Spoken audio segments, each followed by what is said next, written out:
Welcome, fellow confidence crusaders, neuro nerds, and success equalizers. This is your podcast, Real Confidence. I'm your host, Alyssa DeVere, and I'll be sharing a bit of basic brain science, some surprising social secrets, and a touch of tough love. Why? Because I believe confidence is everyone's fundamental right and choice. So let's get to it.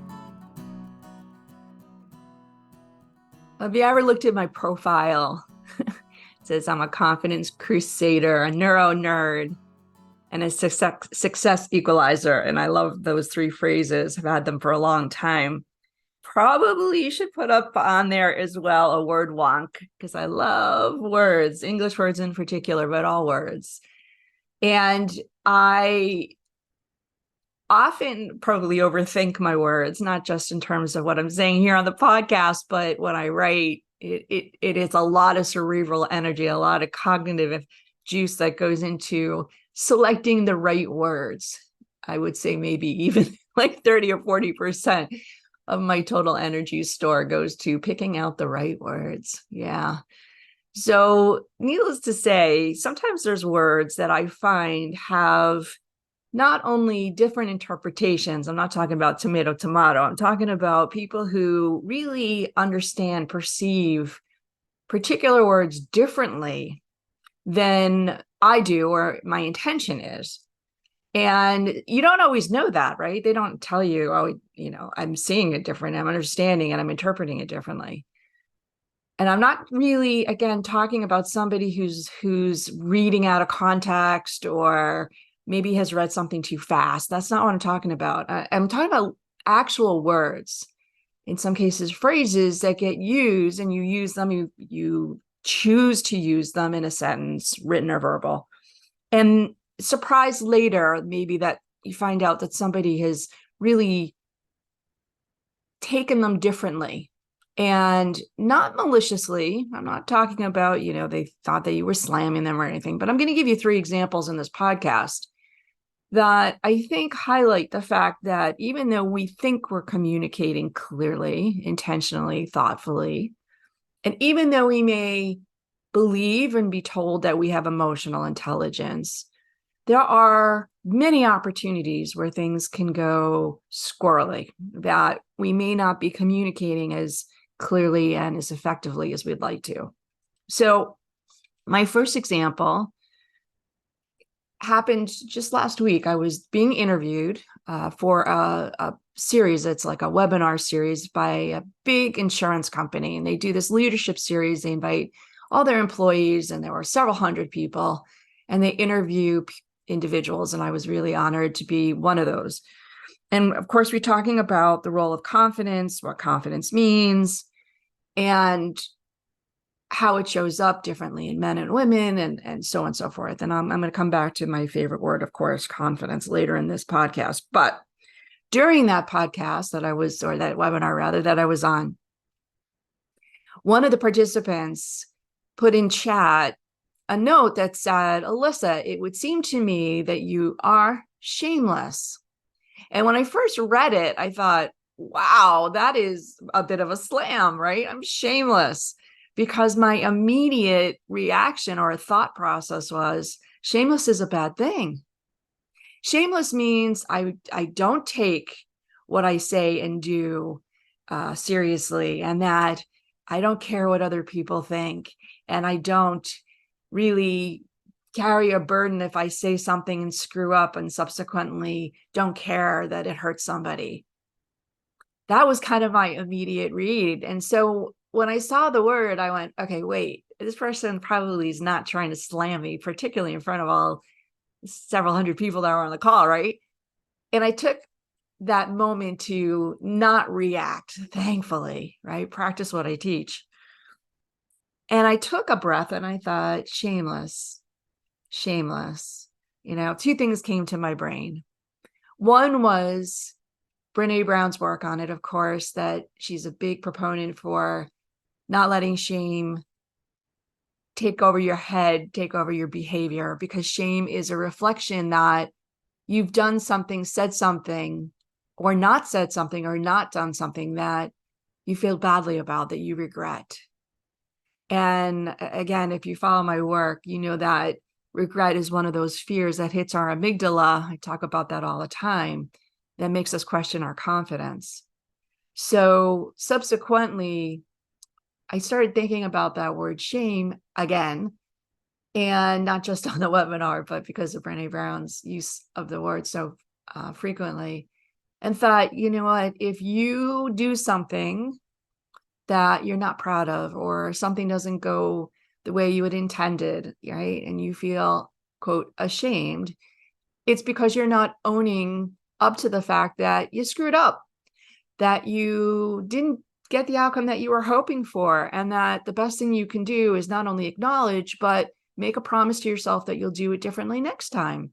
Or if you hurt somebody or inadvertently inconvenience somebody, that you go to them and say, hey, I'm really sorry. And if you take ownership, you take that opportunity to really not just learn, but be human, that not only erases the shame, but it builds your character and your confidence. So yeah, I kind of thought, yeah, I try to live as shamelessly as possible in that regard. The second thing that dawned on me when I took that second to regroup my thoughts on the webinar was that when my grandmother died, I wrote a eulogy, and that was the word I described her: shameless. That she said what she meant. She was very sure of who she was, and subsequently found that that word shameless, where I initially thought it was a criticism, actually was a real compliment. So shameless, that's my first example of a word that, again, might come across in a wrong way if it's not given an opportunity to be leveled out between two people, right? Last night, I was driving back from the train station. I was in New York yesterday doing a presentation, and I was talking to a gentleman who's opening a conference that I'm closing on Friday. And his talk is on the topic of kindness. And he really is a very big proponent that not just we should all be more kind, but that we should do it as an act of courage, that we should be kind even if it feels sometimes uncomfortable or like a burden. Now, granted, I haven't heard his whole talk at this point because he's speaking tomorrow, but in the conversations that I've had with him, again, I found us kind of coming at that word kind in two different ways, completely different ways, in fact. So when this gentleman, his name is Jeff, was describing what he did, I thought, wow, you know, I make a point in my work, particularly in the coaching work, to say that being helpful is different than being kind, right? You get off a stage, for example, as a speaker, and everybody's like, great job, Alyssa, great job, great job. And I thought for years, I was like, that's not helpful, that's kind. People are just being nice, right? And you don't really know what they mean. They're just trying to avoid some kind of confrontation. They're not going to say to you as you're walking by, boy, that really sucked, right? So we like to be kind. And some of us even more so, you know, they talk about fight or flight and now fawning, you know, we want to make people happy. So we're kind to gain that acceptance, to gain people's positive smiles back, their gratitude that we made them feel good, right? And so we get this word kind in that spot of, you know, we should all be kind. And my fifth grade teacher husband, another Jeff, and my son Zach were kind of giggling. They're like, kind, isn't that what we teach in elementary school? And I'm like, yeah, but you know, kind is still this very important concept that people forget. But in a moment when you are running 1,000,000 miles an hour, you're juggling 42,000 things, try to defy the laws of multiprocessing, which basically mean we can't, but we try. You know, we're not always cognitively able to be kind. You know, you're in a rush, you're going to be all of a sudden kind to the person that's taking 3 hours in front of you in line somewhere. there are moments where you probably say to yourself, I know I should be nicer, but I just don't have it in me. So kind is a very nice construct. And I may disagree a little bit with the speaker, Jeff, because in the context that I use it, when I say kind is not always helpful, is that if you're being kind selfishly, if you're being kind because you don't want to be perceived as courageous, as honest, if you're worried that the other person's not going to like you, and so you're worried about giving them feedback that they may not like, is that being kind? Is it kind to, in that way, either bury the truth or avoid the truth? It's a good question. Is it your role to be helpful at all times? Do you have to always assume that it's your job to be helpful? Or are there times that you can just be kind and say, that's a lovely outfit. No, you don't look fat. To make peace, to make somebody feel good, maybe not so much a white lie, but an unimportant way of just making somebody feel good, right?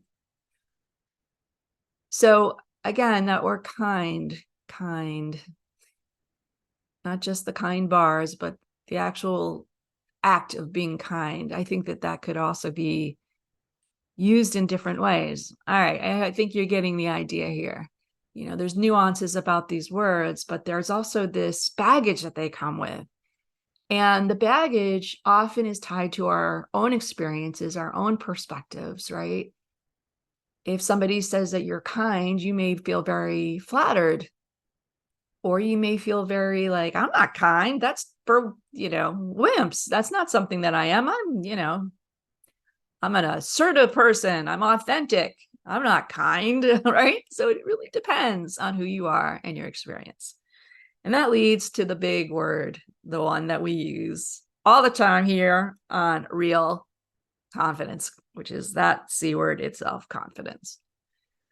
Somebody says to you, you're confident. Do you take that as a good thing? Or do you think that maybe it's too brash? That it's too haughty, selfish? When somebody says you should be more confident, does that feel scary? Does that feel demeaning? Or does that say to you, you have a little imposter syndrome going on, that you actually are better than you really are giving yourself credit for? So that word confidence, right? I get asked more often than not, is it overconfidence? Is that the same thing? I say, no, overconfident, you can call it cocky. They're very different. When somebody's overconfident, it means they don't have enough information to really confirm their ability, but they believe something to be true, something that they can do, something that is in their head, not a big deal.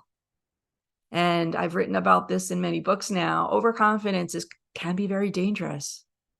Sure, I can do that. And that person tries and maybe fails.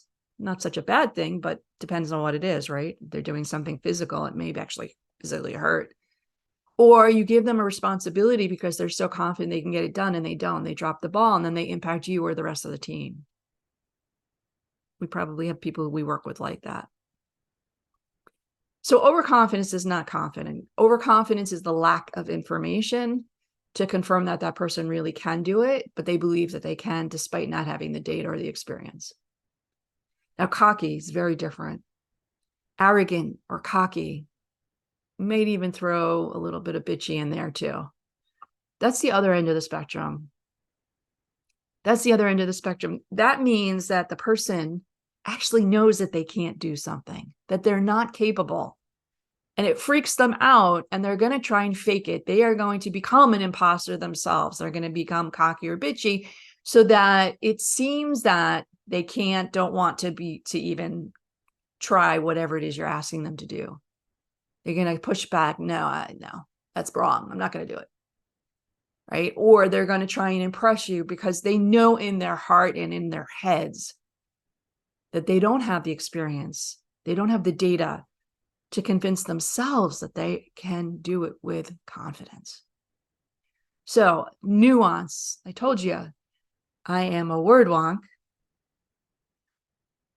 Maybe you should add that to my profile, like I said. But here's the thing. When somebody tells you you are confident, own it. Own it. Feel good about it. It means that you are solid. It means that you are thoughtful, that you make decisions for yourself based on your values, based on your needs and your wants. It's a beautiful thing. And as I like to say, now that we're past COVID, really, confidence is contagious. So you have the ability, if you don't feel comfortable in your own skin, to say, yeah, I'm confident. It's kind of an oxymoron, right? A little bit of a paradox there. Like, I'm not, I want to be confident, but I'm not confident to say I'm confident. But if you feel a little bit icky about it, that you're a confident person, remember that your confidence is infectious for others, and you owe it to other people to let that confidence come out of your pores, to give it away, to give some to other people. And I say owe it. It's a beautiful honor. It's a privilege.